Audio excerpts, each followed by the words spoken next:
Hi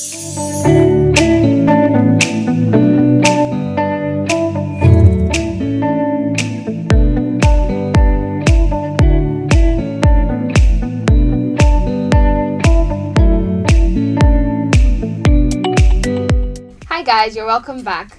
So today we're going to be talking about something really fascinating. I mean, really fascinating. And before we start, I would like to just tell a little story. So when I was younger, I used to watch this really interesting cartoon. It was called Dexter's Laboratory. Now, Dexter was a boy genius that had a secret lab in his room. And in this lab, he used to create all sorts of wonderful robots and machines. So today, we're going to be talking about the back end. What happens at the back? How do these machines work? And to discuss all of this, I have an IoT developer from the Life Learners STEAM Lab with me. You're very welcome, Mr. Will. Thank you, Stephanie. Thank you for being here. So before we start anything, I would like to know, what does IoT mean? Okay, so IoT basically is the Internet of Things. Okay, the Internet of Yeah, Things. and not to get deep into the boring stuffs. Okay. It simply means carrying out activities that you would normally do as a human being without human contact. So it's more of like getting machines to do your work. Okay, so please could you give us a practical example of what you mean by that? Okay, take for example the smart fridge. Okay. Are you familiar with those? Yes, I am.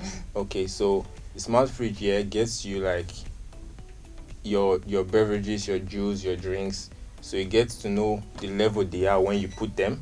Oh, okay. And then when they're like low or almost finished, it sends a message to you. Oh, wow. And then automatically orders a new bottle. Oh my god, that's so interesting. Yeah, so that's something you would normally be bothered about if you're like a working mom, or if you're like a busy person, like I have to get juice for my kids. But then with that whole device there, you can now take that whole stuff off your task and then let the machine do it for you. Wow. So technology to the rescue. That's interesting. So the main topic we're talking about today is Python. So before we go into all the semantics of Python, can you just tell us what really is Python? Okay, so first of all, Python is a programming language. Sorry, what is a programming language? Because some of us are not like tech inclined. So what is a programming language? So a programming language is actually like a language. Okay. Just like we have like our human language. Yeah. But then it's language for the computer. It's how it's how we interact with the CPU. Yeah, wow, that's cool. That's a really good explanation of programming language. Yeah. Thank you for that. So, are there other programming languages? Yeah, there are like a ton of programming language, like up to like 1,000 or so out there. But then Python is like unique. Okay, wow. So what makes Python unique? Good question. Python has like some complicated factors that make it unique. It's a high level language and then it's interpreted. Okay. So these are all technical terms here, but basically what it means is that with Python it's like a script. So it's not all complicated jargons or machine language or ones and zeros. It's actually like the way you read English.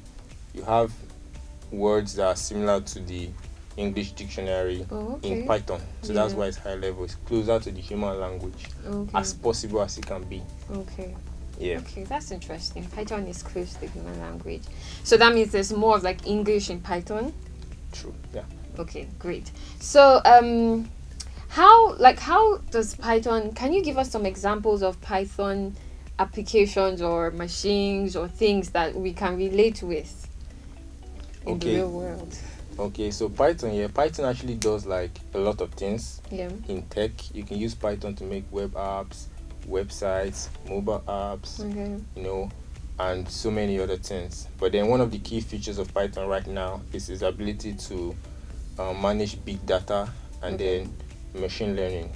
Okay. So that's a very core feature of Python, and that's why there's a lot of traction with Python. A lot of people are drawn to Python right now. Okay, that's interesting. So when you say machine learning, I'm asking you a lot of questions because we want to know. No, so when you say machine learning, I'm thinking, like, could you explain what machine learning, like, what machines are learning, like, what does that really mean? Yeah, so machine learning is basically what it sounds like, machine learning. Okay, machine learning. But then in a more simpler manner, take for example, you have like a website. Yeah. Usually websites are like dynamic. They just collect something and then they put it somewhere, and then when you come tomorrow you order something new, and then but then with machine learning you have like tons of data stored somewhere, and then the machine begins to analyze what you're used to. For example, if you're in an e-commerce website and you're always shopping for shoes or maybe work stuff like hammer, wood, and then the machine will learn that okay, you're doing things related to carpentry, and then the next time you come it starts placing suggestions based on carpentry stuff, like check out this new nail, or check out this new measuring tape. That's so cool. That's sort of like what Google does. Like when you're searching for things on Google and you go to YouTube, you know, they automatically just bring recommendations of those things, and you're like, how did you guys know? So wow, that's so cool. Yes, that's basically what machine learning is. Yeah, that's so cool. Machines are so fun. Yeah. Okay, so we've run out of time, but before you go, could you just tell us if you have like programs where people can learn about Python in the Life Learners STEAM Lab, and how we can get to the Life Learners STEAM Lab? Yeah, we do take Python as a course in the lab, alongside other languages, and then robotics and 3D. And then to locate us, you just come to Suite 335, Kings Plaza, Medubelo Way, opposite Nav Center. That's where we are, and then we would have you registered and ready for the course. Okay, that's wonderful. Thank you so much for being here. Thank you guys for watching. I'm sure you've learned one or two things about machine learning or IoT. So until the next time, I'm Stephanie. Have a wonderful day.